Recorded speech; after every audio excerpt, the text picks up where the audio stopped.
Welcome back, everyone. I think we might resume our conference, Conglomerati Andrea Zanzotto Poetics Cluster. I'm delighted to introduce for our afternoon sessions Professor John Welle, who is going to present a lecture on Zanzotto's use of English, titled Trip Dentro Trip, Andrea Zanzotto's Meditations on English. I'm going to be super brief, and I'm going to introduce Professor John Welle. Professor John Welle is Emeritus Professor of Romance Languages and Literatures and concurrent Professor of Film, Television, and Theatre at the University of Notre Dame.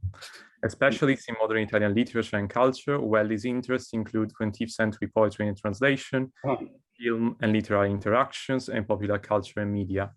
He's the author of The Poetry of Andrea Zanzotto, which was published by Bulzoni in 1987, and the editor of Film and Literature in Annali d'Italianistica, published in 1988. His translation and edition of The Peasant's Wake for Fellini's Casanova and other poems by Andrea Zanzotto, in collaboration with Ruth Feldman, and published in 1997, was awarded the Raises de Palchi Book Prize for Academy of American Poets. Thank you very much, John, for this lecture, for having accepted our invitation to join us these days. Thank you very much, Roberto, and thanks to you and also Adele Bardazzi and Nicola Gardini for hanging tough through these difficult times and making this very special event happen for us today. I'm going to share my screen because I'm really into PowerPoint. It helps with all the quotations. So I'm going to just pick that. Okay, I think we're good. Okay.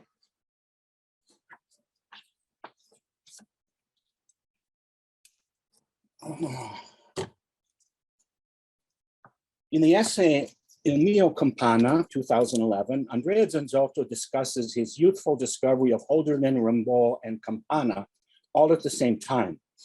In reflecting upon il problema semantico imposto dalle diversità delle lingue, he is led to summarize his experience of the learning of languages. In realtà, non ho mai appreso completamente alcuna lingua e mi sono sempre più considerato un botanico delle grammatiche piuttosto che un vero e proprio conoscitore di lingue e teorie del linguaggio. In compenso, mi sono salvato da questi deficit linguistici di tipo duty free, imparando a memoria una quantità eccezionale di poesie, perlomeno 1500-2000 versi distribuiti in varie lingue. In addition to the botanical metaphor that critics such as Michele Bordin, Daria Catuvini, Silvia Bassi, and others have examined to good effect, what interests me here is Zanzotto's utilization of English words and expressions such as deficit and duty-free. They help make his point with the kind of ironic rhetorical precision to which readers have become accustomed. However, when we are inclined to point out that the poet is speaking here tongue-in-cheek, we pull back. We realize he has already beaten us to that spot. In a dialogue entitled Fra passato prossimo e presente remoto, he flips the script, translating the English idiom into Italian and placing it between quotation marks, lingua contro guancia. If Zanzotto is indeed a botanist of grammars, as he most certainly is, we might consider approaching his use of English words and expressions in the same spirit. While Zanzotto himself has commented upon his relationship to the English language in numerous places, particularly with regard to haiku for a season, per una stagione, he expressed himself in these words to Mario Breda. Li componevo in un inglese ridotto quasi al grado zero, minimo e minimalista, perché quella lingua la conoscevo poco, ma mi piaceva esplorarla. While the haiku remain in Breda's formulation in capitolo piuttosto misterioso nella sua opera, and I look forward to what colleagues will have to say about them in these coming days, We should not lose sight of the fact that Zanzotto's other works already contain extensive use of English words and American expressions, not to mention his frequent references in his critical works to Anglo-American and Irish writers, beginning with his thesis at the University of Padova in 1942. Il problema critico dell'arte di Grazia Deledda, which contains allusions to Anna Radcliffe, Lawrence, Emerson, Katharina Mansfield, Jack London, Caldwell, Steinbeck, and Barrie, the author of Peter Pan. Already beginning in the 1960s, with the publication of La Beltà, we find him reflecting on il disagio nei confronti delle lingue in uso e degli imperi linguistici nel villaggio elettronico mondiale. Quindi tendenza al babelismo, alla contaminazione interlinguistica e insieme alla visualizzazione, al grafismo, agli ideogrammi. He also writes at length on his perception of the current state of English in a globalized world, in which, in such essays as Europa Melograna di Lingue, where he reflects on the universal presence of English, on the emergence of broken English, and on un possibile e già ipotizzato super pidgin mondiale Anglo-Cinese. Within this context, he has also written extensively about the negative impact of English on Italian and on the resulting weakening of national identity. Already in 1962, Zanzotto writes, l'italiano siamo noi, difendendolo ci difendiamo. More pointedly, he writes, more than 30 years later, e qui si fa avanti il problema odierno della scomparsa dell'effetto, si fa per dire, alla propria lingua nazionale, col suo glorioso corneo di dialetti, che a molti di noi più anziani offrirono di essere fertilmente diglossici, lingua minacciata a valanga da un anglosassone sempre più invasivo e sbrodolone. With regard to the presence of English in Zanzotto's poetry, my good friend Stefano Dal Bianco, who I'm happy to be with here today, offers the following synthesis. L'inglese è trattato regolarmente con disprezzo da Zanzotto, e la lingua dell'alienazione, e non compare mai senza una componente di sarcasmo o di violenza, è la lingua bastarda della pubblicità, della contaminazione, della plastica, del trash, del fumetto, dei prodotti commerciali, è la lingua della guerra fredda, del potere e dell'imperialismo americano, dell'economia, dell'usura, del denaro simbolico, della sofisticazione. E poi è la lingua dell'irrealtà virtuale, di internet. L'inglese è una bottiglia linguistica, un gel, una lingua detrito massificato. Non faccio esempi che sono dappertutto. While I agree with Dal Bianco's synthesis and overall characterization of Zanzotto's use of English, I believe such a central, challenging, and I would argue variegated topic merits further consideration. Given that we are at Oxford, even if only virtually, an occasion such as this would seem to require that some consideration be given, even if only minimally, to Zanzotto's perplexing relationship to the English language. And here I would like to thank Giovanni Zanzotto for kindly sending me the beautiful documentary film Logos Zanzotto, which is striking for so many reasons, but I was particularly struck somewhat early on in the film when Zanzotto was responding to the question about his travels.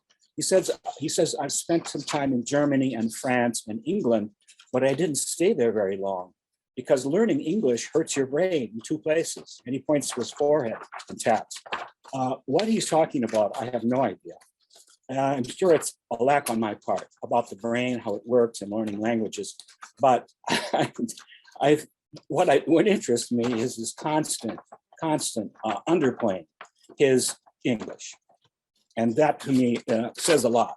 it hurts your brain to study English. Come on.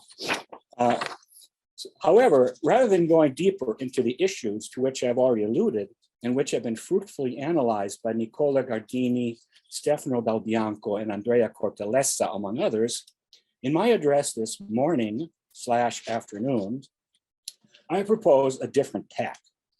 First of all, as my title suggests, and as I have already begun to do, I want to briefly reflect on Zanzotto's meditations on English. And I've begun with what he says about Italian in relationship to English, because I don't think you can speak about English without taking fully into consideration everything that he has to say. Secondly, I want to pursue a key word, trip, which seems to have a particular attraction for Zanzotto, and to which he returns repeatedly over a remarkable half-century of poetry, criticism, and commentary. The word trip, as it appears in Zanzotto's writings, opens onto the theme of hallucinogenic drugs and literature, which had a certain currency in the 1960s and 70s. Trip, as we shall see, is also a metonym for the act of writing poetry itself. Poetry for Zanzotto is an event. Attraverso l'evento, in fact, is the poetic text in which the word trip, is most prominent. Attraverso l'evento is also used by the poet as a title for some small anthologies that have largely escaped the attention of critics. Francesco Venturi has called our attention to the importance of titles and how Zanzotto uses them to organize volumes and compositions. So I would suggest that this title, Attraverso l'evento, also should be put in that category, even though it's used along the way. In the essay Poesia from 1976, we see Zanzotto reflecting on the act of writing poetry as being involved with touching the margins, the limits.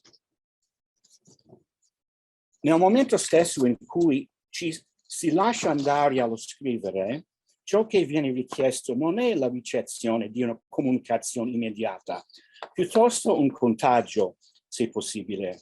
Non da colui che scrive viene richiesto tale contagio, tale profondo rischio, ma tramite colui che scrive, il quale, si noti bene, non solo non si ritiene un privilegiato o migliore di altri, o uno che abbia doti particolari, ma piuttosto uno che ha un particolare rapporto con un modo dell'immaginazione. Non c'è poesia che non abbia a che fare con l'immaginazione, e appunto quando vi è coinvolta in pieno questa forza da cui viene la poesia, tocca il margine, il limite, e forse va al di là di tutto quello che si poteva sospettare o prevedere all'inizio. Francesco Venturi, and I'm going to just ask your pardon once for all these long citations and quotations, but that's the way I seem to do things these days, and that's what I've done for this time. Francesco Venturi has pointed out that the passage I'm about to cite is one of Zanzotto's clearest comments on the theme of the poetic act and the psychedelic trip. In fondo, chi scrive poesia ha sempre anche la vecchia tentazione della felicità, sia pure sotto la specie infame del paradiso artificiale da ottenere via droga verbale. And here to underline very strongly from the start, we're not talking about ingesting drugs. We're talking about poesia come droga verbale. Zanzotto is written very beautifully about when he was small, listening to his grandmother recite Tasso, Ariosto, I think some German songs, and he spoke of this as a kind of droga verbale, droga fonica. Così, se il discorso non appare nitido, non appare chiaro ad una prima lettura, si chiede almeno l'attenuante di una buona fede in chi se ne è fatto tramite, in chi è stato parlato, attraversato da questo discorso che è insieme storiografia e trip da droga, per così dire, che ha insieme questi due aspetti in apparenza così antitetici e invece connessi in una misteriosa radice. The phrase per così dire is crucial here. As I said, it's not the promotion of hallucinogenic drugs, rather it's the likening of the act of poetry to a brief psychic journey in which the poet serves as a link. In 1984, with a suggestive title, Una poesia, una visione lirica, ?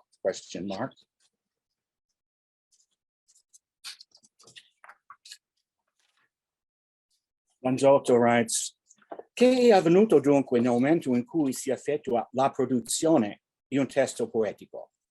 Si innesterebbe qui anche il problema dell'onerismo della poesia e dell'arte entro il campo della droga, la sua mise en abîme nella droga. E per questioni dello spazio onirico poetico, which brings us back to Nicola Bardini's wonderful opening keynote, e per questioni dello spazio onirico poetico da droga, in termini attuali basti pensare alle esperienze di Michaud, mentre in altri tempi i sogni da droga erano stati il cavallo a battaglia di un certo maleditismo che si credeva comunque d'élite. Oggi si è davanti ai disastri che i rigurgiti di questo mito non più elitario provocano in tutta la società. And here I have to stop and remark that always in Zanzotto, it's always the historical context. And today I'm going to skip over all kinds after I work through some of these poetics. I'm going to take you through examples and I'm going to skip over all of the historical contexts. But here the disaster that the self-destructive behavior of drugs that were part of culture in the 1960s. This week, we learned in the United States that in the last 12 months, 100,000 people have died from overdoses of synthetic drugs. So I can't not mention that in this context. I'm going to skip this because everyone here is familiar with these writings, and I think they already understand what my point is. So I'm suggesting that the caesura that one finds from the beginning when one thinks about a poem, and then an experience happens and the poet looks back and sees the text in its historical graphical act, and it also, he has likened it to a trip. So before we engage in a rapid survey of the presence of the word trip in a variety of texts, let us continue to explore Zanzotto's meditations on English by considering his take on Ugo Foscolo, another poet whose fascinating relationship with English, the English language, also has a claim on our attention today, given that we are here in Oxford. Let us turn to 2 of 3 essays dedicated to Ugo Foscolo. The first one entitled Omaggio al Poeta from 1978, at the height of the Italian years of lead. Poco o nulla sappiamo della parlata quotidiana del Foscolo, anche se si hanno invece molte testimonianze di frasi pronunciate in momenti eccezionali. Possiamo immaginarlo con probabilità parlante in un Veneto coloniale, in un dialetto veneto orientale, dotato di una vivissima forza espressiva nella quotidianità. O egli aveva fatto il salto direttamente verso una forma di italiano? Purtroppo non conosco nulla in proposito. Probing Foscolo's sense of identity as the son of a Venetian father and Greek mother, who would spend the tragic final years of his life in exile and in poverty in and around London, Zanzotto pens this succinct characterization: Ugo Foscolo, Greco, Veneziano, Italiano, Inglese. Zanzotto also writes, nell'incontro del poeta si aggrovigliano numerose lingue patrie. C'è in Foscolo, ad esempio, colui che usa come lingua veicolare ed epistolare in modo abbastanza elegante il francese. C'è un foscolo che conosce l'inglese, non si sa quanto, ma che importa sapere quanto lo conosca? Chi conosce una lingua? Nessuno. Zanzotto's meditation on Foscolo's command of English includes consideration of his role as a translator. Esisteva comunque un Foscolo inglese capace di tradurre un autore come Sterne, con un tipo di libertà che si potrebbe paragonare a quella così produttiva di Pavese o Vittorini. Ugo Foscolo's free translations of Lawrence Sterne's A Sentimental Journey in France and Italy would have a profound impact in Italian literature, creating what Giancarlo Mazzacurati has termed the Sterne effect, a humorous vein in Italian narrative built upon digression and self-reflexivity.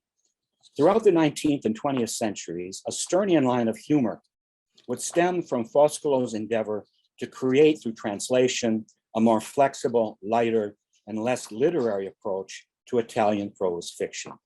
The Sternian line includes such writers as Carlo Collodi, Luigi Pirandello, Italo Calvino, and Giorgio Manganelli. Today, Olivia Santovecchi writes, another aspect of the Sterne effect is clearly visible in the catalogs of most Italian publishing houses that feel compelled to have Sterne in their collection. In the bookshops in Italy, one may choose between 3 editions of Tristram Shandy and 8 editions of A Sentimental Journey. It is clear that Sterne has reached classic status in Italy. Zanzotto's meditation on Foscolo's English is highly productive in its own right, prompting him to reference Cesare Pavese and Iliro Vittorini as translators. Cesare Pavese's translations of American authors in the 1930s and 40s include Herman Melville, Sherwood Anderson, Gertrude Stein, John Steinbeck, John Dos Passos, Ernest Hemingway, William Faulkner, and the Irish writer James Joyce. We should also mention Pavese's university thesis on Walt Whitman's Leaves of Grass.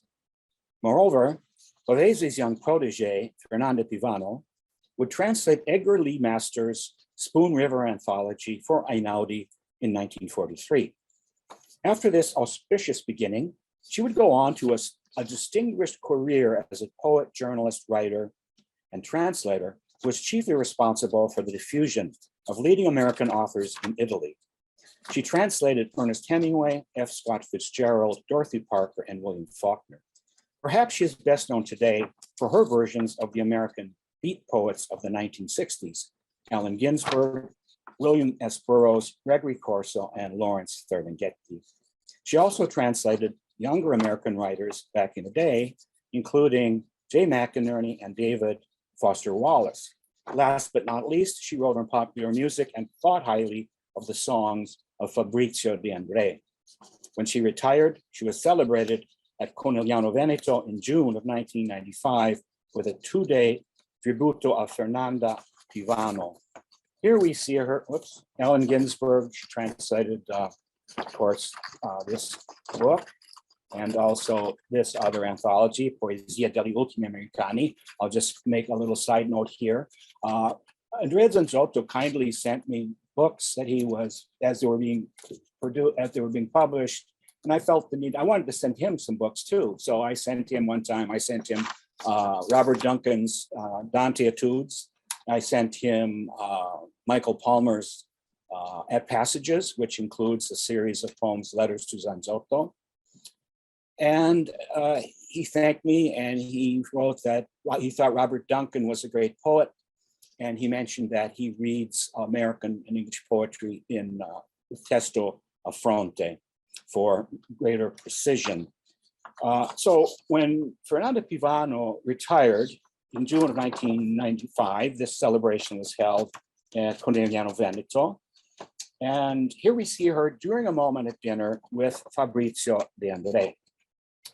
Participants included that evening, left to right, Jay McInerney, Pivano, Allen Ginsberg, Andrea Zanzotto, Francesco Cuccini, and visible behind Ginsberg, Fabrizio De André, And I'm somewhere on the right. I don't see myself now with the PowerPoint, but I had the privilege and honor of participating in this event.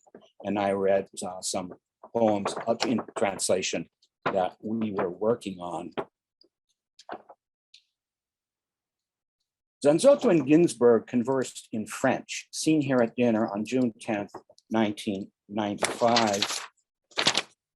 Back in 1981, Zanzotto had this to say with regard to Allen Ginsberg, poetry, young people, and popular music.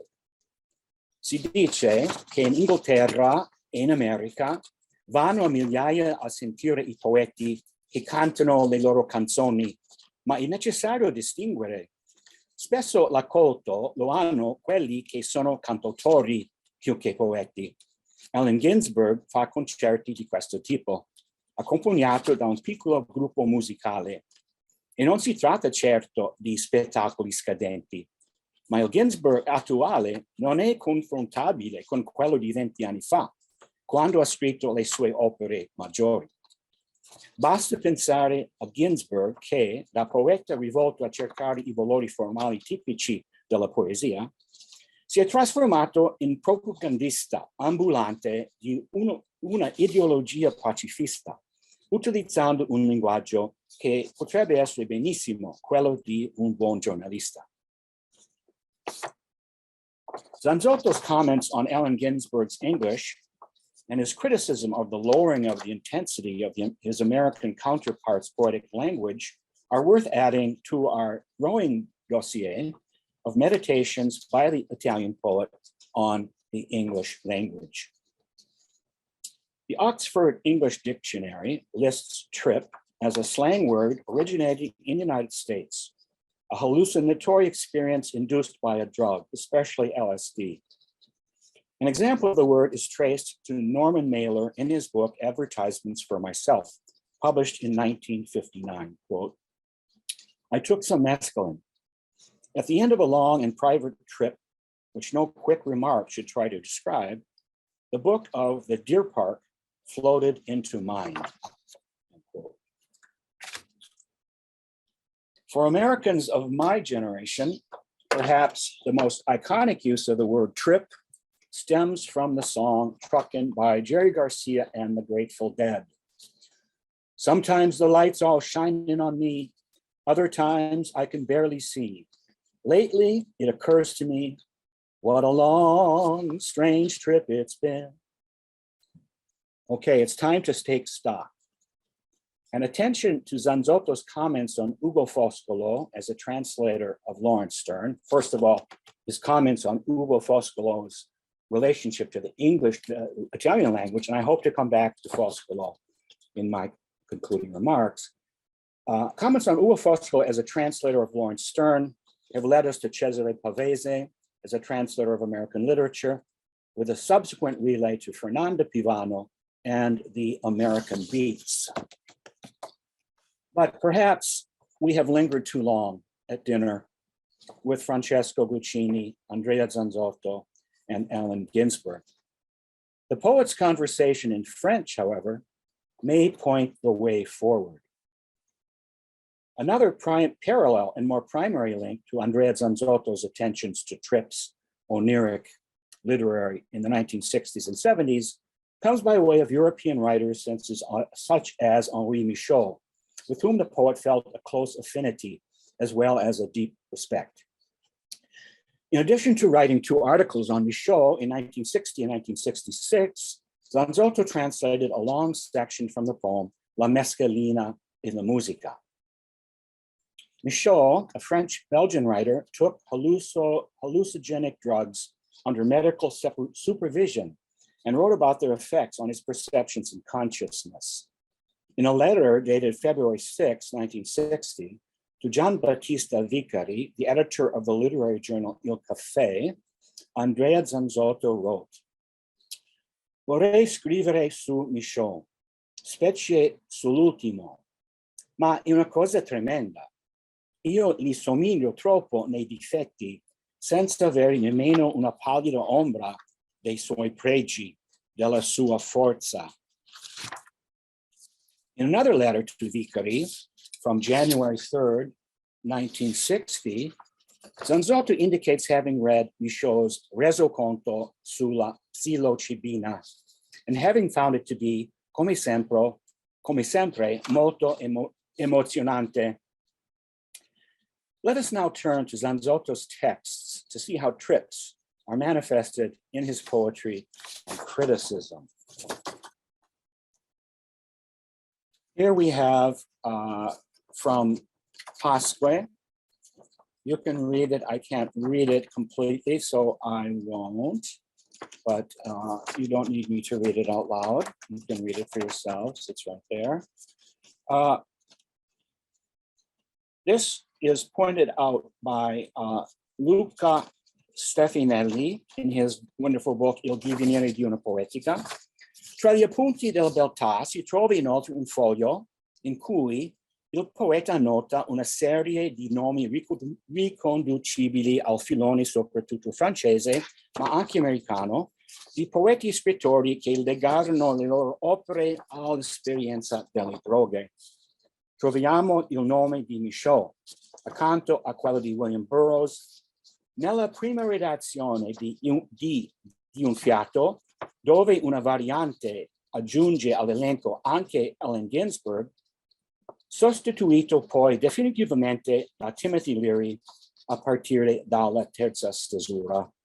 So Allen Ginsberg gets written out of this poem. He was there, but he didn't survive the third version. So I find it interesting, this little note that's provided. Biglia, which was also discussed this morning by Nicola Gardini. So here we have Biglia with its reference, eccitato sfasciumi becchime per mille trips. This quote also I think is of interest. Ma intanto effetti stroboscopici, sbalorditive, aggressione cocorococò, allocchiti riscontri, da sé, I can't read that, da sé, in sé, a sé, and then the note, trips, viaggi psichici sotto droga, più o meno. So these early references, I think, it help a poem like After Hours take on greater reference. I'm not going to get ahead of myself, but there we have the line that, the closing line that Stefano Del Bianco has noticed as tremendo, faults, earthquakes, ecstasy, where we have keywords. Faults, obviously, faglie is one of, I think, the main keywords in all of Zanzotto's writings. Earthquakes with the geological elements, and ecstasy, which within the context of that poem, which references a discoteca nel bosco, might refer to the raves. So the drug ecstasy that was part of the experience of those people in the discoteca. So it's still under this broader category of drugs and experience and dreams and poetry. In La Beltà, we have this example from 1968. Mini droghe a Pepi Cortese, Pepi forse Teodoro, qui sulla porta come sempre senza pretese, davanti al mondo che il paese, ma come lo sosterrò. And the note, il peodo, il cactus messicano di cui molto si è parlato in questi anni, e tra gli elementi che qui perdono un po' di autorità, come tanti altri. Another example from L'Elegia in Petel, vitamina a dosi alte per trattarli, non so se sono somatismi di base psichica. So the whole theme of the body and the psyche is one that comes into play through this use of the word trip. In Risguardi Fatti e Senal, which we had a wonderful analysis this morning, this is Zanzotto's comments on it. Potremmo assistere appunto ad uno sfilare di questi fantasmi, nemmeno figurine, nemmeno voci, varianti di un io che non c'è, e di un inconscio piuttosto dubbio, o forse di voci di psichismi indotti come da droga. Sotto droga si rivela veramente una serie di psichismi prima assolutamente impensabili. Lo stesso individuo ha operato dalla mescalina o dalla psilocibina o del LSD si produce quale psichismo oltre, che non ha più rapporto né con Dei né con la storia. This is touching the margins, going beyond. The most forceful, intense, and extended use of the word trip by Zanzotto is found in a series of compositions related to the poem Attraverso l'Evento, which was eventually published in Galateo in Bosco. And this is one of the nice things about participating in a conference like this, that we get to learn from each other as well as share information. So I'm looking forward very much to dialoguing with Francesco Venturi about this.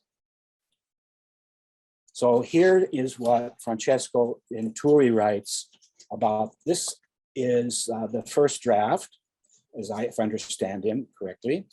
La stesura primigenia di Attraverso l'Evento era aperta da alcune righe in prosa ricalcate quasi alla lettera nello scritto saggistico del 76 poesia. Insisteva maggiormente sulla valenza della poesia come trip allucinogeno, esperienza compiuta sotto l'effetto di sostanze stupefacenti. The original draft that Venturi transcribes, I believe, in his book Genesi e Storia della Trilogia di Andrea Zanzotto, varies substantially from the version that would be published in Il Galateo in Bosco. The manuscript from the Zanzotto files in the archive in Pavia also varies substantially from a variant of the poem published in 1977 in a brochure, Attraverso l'Evento, with 3 seriographs by Armando Pizzinato, which was printed in conjunction with the exhibition Tre Giorni con la Poesia di Andrea Zanzotto. Let us look briefly. So here, I'm working, interlibrary loan here in the northern wilds of Indiana.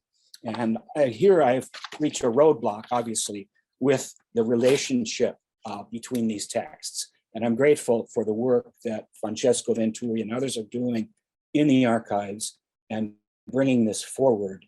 So I've reproduced the last page in a very important chapter. And here, notice the use of the word trip. It's used 3 times here. And in the fragment, the variant I'm going to show you, it even is more intensely used. But I also want to call Francesco Venturi's attention back to what he says at this end of this chapter, because what he was talking about today, I think, is very important. And here, if I understand him correctly, he's suggesting that these series, Attraverso l'Evento, have a role to play in Zanzotto's decision about organizing a pseudo-trilogy. Here is a fragment, again, I can't read it because I'm looking at myself here.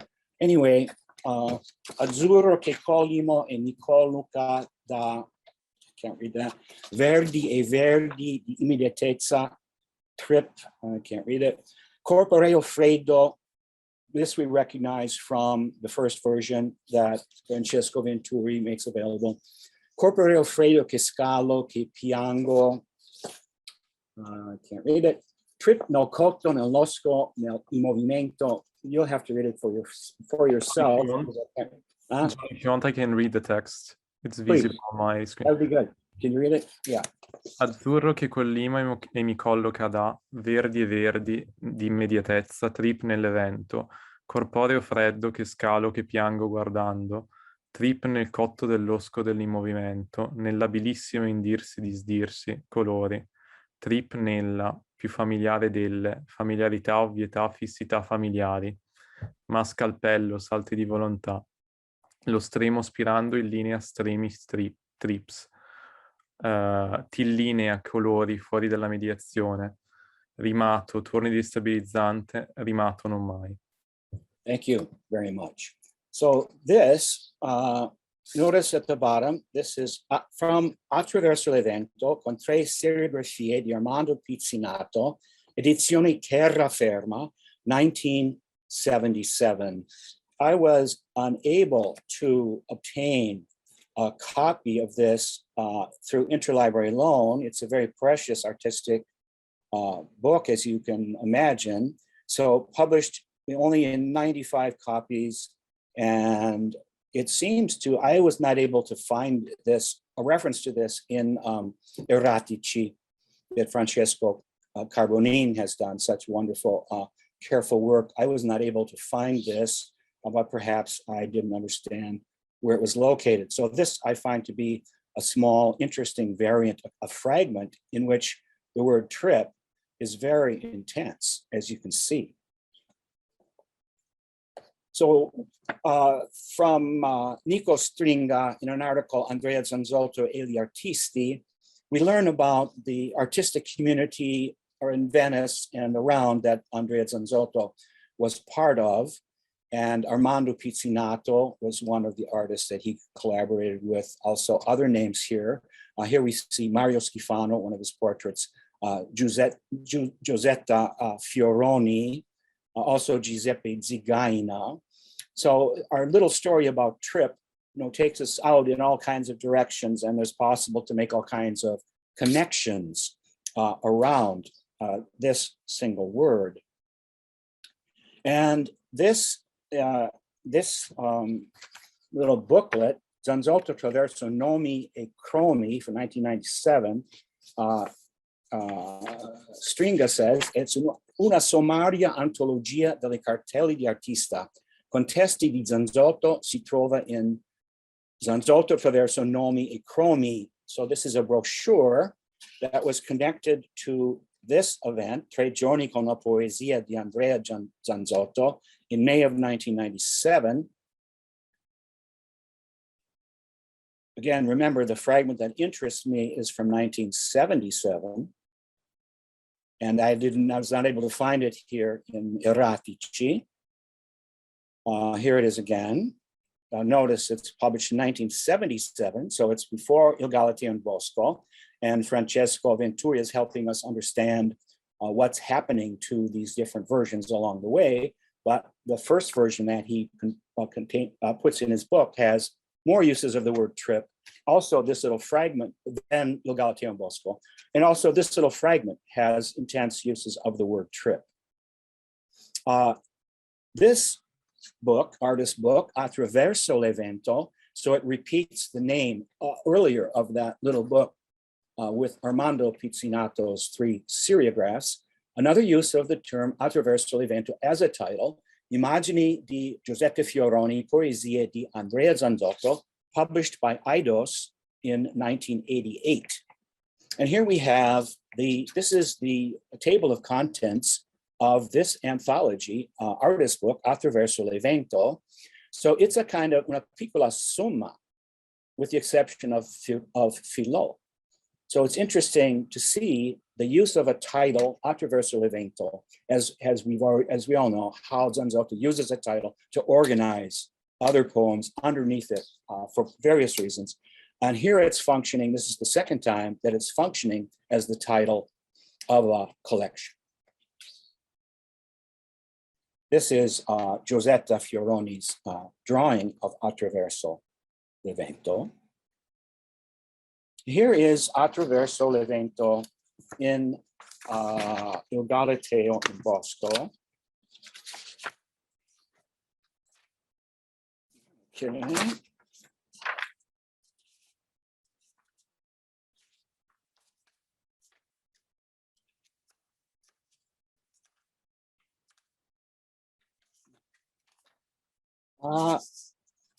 So we've recognized some of the elements being carried forward. Here we have the phrase trip, dentro, trip, which is a kind of tongue twister. Trip, dentro, trip. It's also a mise en abîme. Notice its function, its space, where it's placed within the poem. It introduces or sets up, o mio rigore di denti, o mio fertile freddo, mio stabile a, mio partire infinito, mio comporre, compitare con voi, chino, chini, sull'infinito. più infiltrino, più porcospino. So trip, dentro trip is a kind of metonym. It's meta-poetic. It prepares us for a reflection on writing poetry. He's about to launch into a creative space. So the trip, dentro trip, I would submit, has an important function to play within this text. This is continuing with that same text, in Il Galateo in Bosco. Here we see, and both Stefano Del Bianco and also Andrea Cortellessa, as well as Francesco, have written about this poem, I think, very well.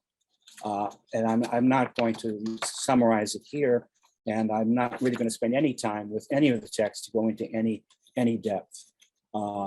This line, fai tipico ogni scintillio da e fuori trip. Imagine that. So, ogni scintillio da e fuori trip. An interesting use of the English language. Here, let's see. So here we also are in Il Galateo in Bosco, the poem E po Mucci. E questo concime si aggiunga a gromme residui di combustione, minuti trucioli e allo scribacchiare di tutte le profondità, così cresce il lievito di razzi, meraviglie e trips. And in Fosfeni, we have this word trees. Is it trees, trips? Or is it, it's all one word, trees, strips? Is it trees, strips? Is it trees, trips? It's a tongue twister. And then we have the English word traps. So I'm just suggesting here today, I think there's much to be uncovered, there's much to learn about Zanzotto's use of English, despite all of the things that we always have to take into consideration. And I don't think we should take him at his word about how little he knows about the English language. And I don't really think it hurt his head that much to study the language.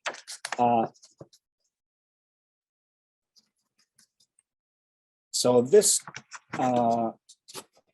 is one of my favorite uses of the word trip from the poem Qualcosa al di fuori e al di là dello scrivere from 1979. Apollo presiede sostanzialmente alla medicina come alla poesia. Nella poesia forse resiste anche il sogno di una qualche terapia totale. E il viaggio a Delfo è anche trip onirico dentro il tempio di Asclepio a Epidauro. Not surprisingly, in Ipotesi intorno alla città delle donne di Federico Fellini, Zanzotto gives us this little jewel. Un amore fatto di trips mozzati, di nausea, di esami e calci senza che la dolcezza e la necessità del eros vengono mai meno. Trips mozzati. That doesn't sound like much fun.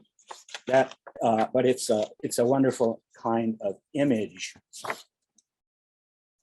In Poesia e Televisione from 1989, figura di un'implosione, here we are, figura again, figura di un'implosione che si qualifica in stratificati e contrapuntati equilibri strutturali, o al contrario, luogo di una disseminazione di un'esplosiva e coinvolgente reattività, trip, senza termine e punto reazione a catena.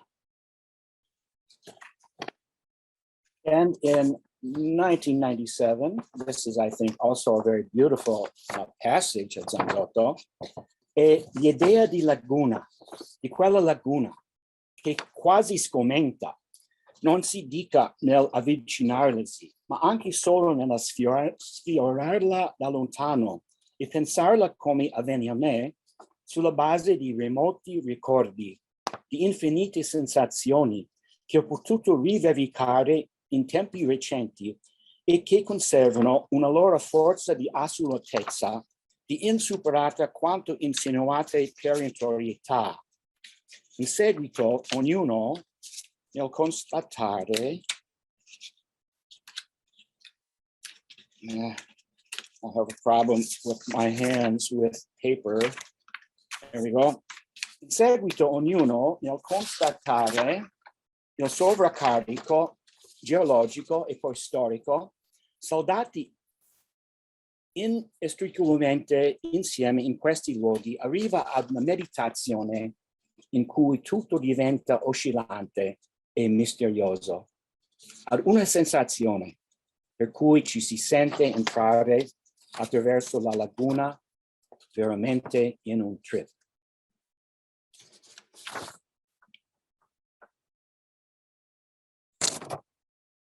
I began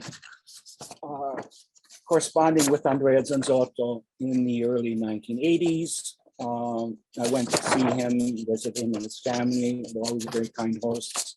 This is from 1989. I'm here with Andrea Zanzotto, my son Andrew, who was 4 at the time. And not in the photo is my daughter Katie, who was 6 at the time, who was learning how to read. And when we were sitting outside their home, and at a certain point, Andrea Zanzotto went inside, came out with a folder, of poems on paper, and he asked my daughter Katie to read them out loud. He said he wanted to hear what the English sounded like. So she read some of what then would later become published as haiku for a season. That was was a rare pleasure of the text, you might say, for me, to listen to my daughter reading Andrea Zanzotto's poems out loud, and also the pleasure that it gave him.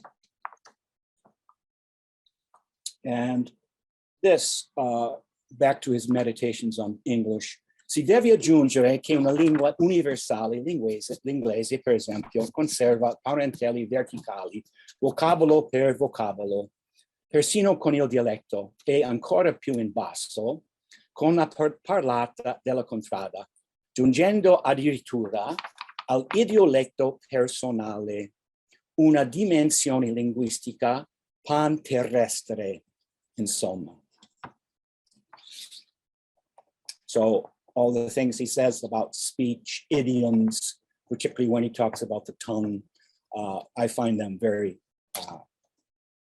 very insightful, very rich. And here we have some haiku. This one from, you'll see it, why obviously I've included here. Within stars and trips, within gems and tears, an eye remakes as a movie its eye. The Italian version, I think this is one of the most interesting haiku. That's why I bring it up here, and I look forward to what other colleagues are going to say these days. Tra stelle e viaggi, tra gemme e lacrime, un io si rifà come film il suo io. So the word trips has taken on, has greater significance given its use in these different places than obviously the Italian word viaggi in the version, but that's what, you know, Zanzotto's not looking to make a big point there. Also this haiku, hippie crowd against the rain, poppy revolution, where I was solitary red, a red billion bangs. So this hippie crowd also might bring us back to the American beats and Allen Ginsberg and the 1960s and the counterculture. Folla hippie contro la pioggia, rivoluzione di papaveri, dove io ero solitario rosso, un rosso miliardo esplode. This was from the summer of 1910. I see I've gone on quite a bit at length here. Do I have time to make just a few more remarks? Okay, so by way of conclusion, I want to mention 3 poems that I know, 3 texts that have English titles. The first one, Etherly, from Pasque, 1962, I think is a very important poem. Claude Etherly was the American pilot who dropped the atomic bomb on Hiroshima. And we know that is a very important point of reference, obviously historically for all of us, and also in the poetry of Andrea Zanzotto. And English phrase that he uses there, if I'm not mistaken, is pattern confuso, which to me always evokes a thought of Claude Etherly looking down through some kind of radar, some kind of technology, or some kind of pattern in the process of dropping that bomb. And he became a spokesman against nuclear weapons, and Zanzotto records him there. So Etherly is an important poem for the use of the English language. Also, as I've already mentioned, After Hours in Sovrimpressioni, with its last line, Faults, Earthquakes, Ecstasy, which is a wonderful line, very powerful line, but also Alte Favelle Italiche, Zanzotto refers to in that poem. This takes us back to his reflections on Foscolo and what might have Foscolo's spoken speech be like as he sort of became Italian in that way.